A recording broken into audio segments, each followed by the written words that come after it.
Welcome to Short Sale Power. You're supposed to say good morning, everyone. No, I'm over that. I thought we talked about that yesterday. Oh, whatever. Whatever. I'm Kevin Kauffman. This is Fred Weaver. We're Group 4610, Arizona's premier short sale team. You're watching ShortSalePowerHour.com. And it's morning. So, hey guys. Good morning, everybody.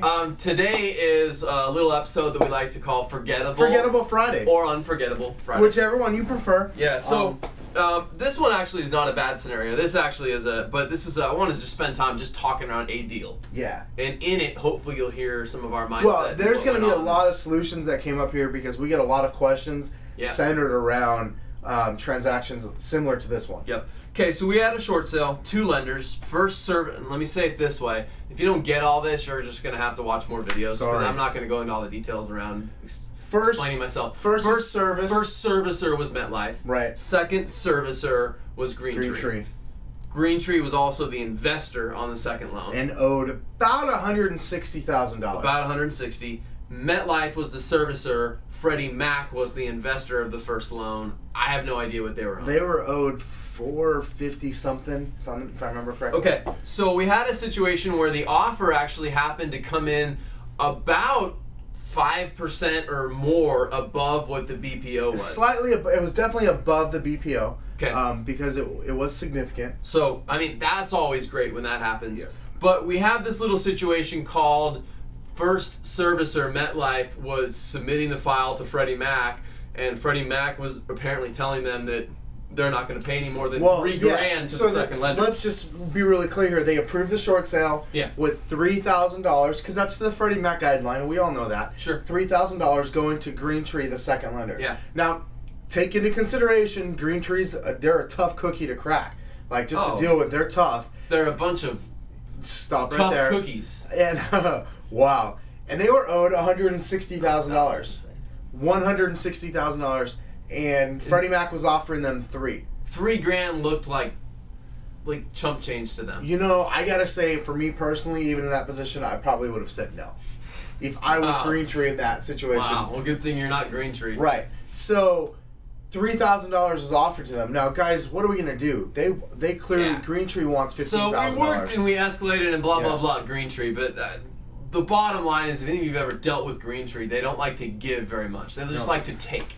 So we went back and we worked a little bit harder at MetLife. We got MetLife to represent the file to Freddie Mac and explain to Freddie Mac that, look, you're getting more than your BPO. Please work with the second lien holder, Greentree, who's owed this insane amount of money, and offer them more than, you know, the $3,000. So we asked for 15, I believe is what the number was. Well, they came back and verbally told us they would do 5,000. That was as far as we got them. Okay. So at that point, we escalated the file and went directly to Freddie Mac. And I basically contacted Freddie Mac, and I got somebody on the phone, and I explained to them, look, I get what your guidelines say, but at foreclosure, you're not going to get an offer more than your BPO.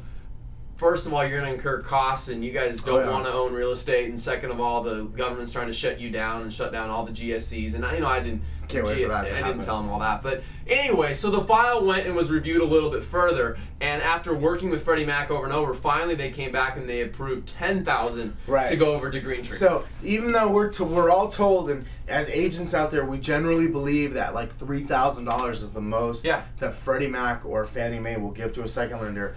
We've got a commitment from Freddie Mac to give $10,000 to a second lender. So, still didn't meet our net to Greentree, but this is a situation where Freddie Mac always pays 6% commissions. Right. And any of our viewers understand that you and I only offer 2.5% to the buyers. And some people think that we're mean for doing that. Well, but here comes a situation where we were actually going to earn 3.5% and the buyers are going to earn 2.5%, but we're $5,000 short from what Freddie Mac will give them and what Greentree wants. Right. Because the purchase price on the home was in the $300,000 range, or right around $300,000, $299,000, $300,000. You and I elected to give up more than 1% of our commission. Yes, to get in the fact, deal about done. 1.5% to get the deal done. Which means we're going to walk away with 2% commission. 2% commission. Now, a lot of people out there get mad at us when we take a little bit more than 3.5%, but we do it because there's situations like this where you know what? I still don't like Green Tree. At the end of the day, Green Tree, I don't like you. You all know that. You all have sent me letters. Their attorneys are You're very clear and aware of who Fred Weaver is, and you don't like me. That's no fine. Question there.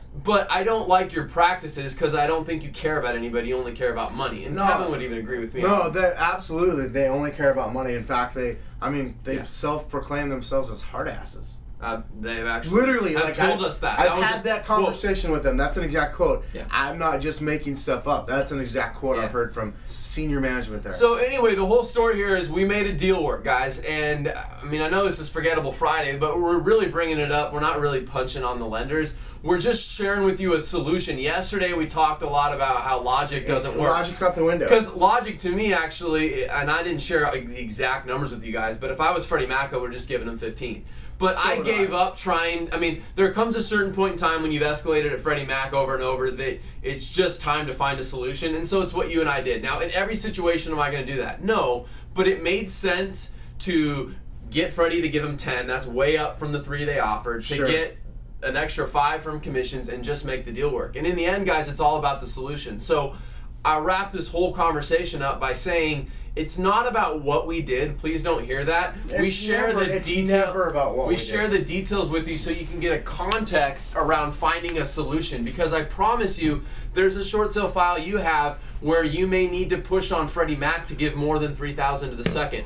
There's a file you have where you're earning 6% commissions and you only promise 2.5 to the buyer, and it might be necessary for you to take 2.5 or maybe even a little bit less. Am I advocating we always give commissions up to make deals? No, I'm not. No. But I am advocating that we find solutions for our clients, okay? And that's really what it's about. So I hope somewhere in this story, I don't know if this was good or if this was boring, but I wanted to just bring it to you guys today and share this little scenario with you of what we did to create a solution and how we're going to close on this property in this month. So anyway, thanks so much for joining us. Next week, we've got a really awesome Mindset Monday with Coach and Mark. And then next week, we're also talking around the importance of pricing the listing. We're going to go back and we're going to leave for a couple days anyway, conversations around the bank. And we're going to talk about the importance of pricing and why pricing actually matters. So when you get to the bank, they don't reject you. You've got a pricing history to show them. We're going to share all that with you. So come on back next week for those episodes. And close it up with me as always on 3. 1, 2, 3. Short sale power hour. That was amazing, Kevin. Short sale power hour. Could you be any more out of tune, Mr. Kauffman?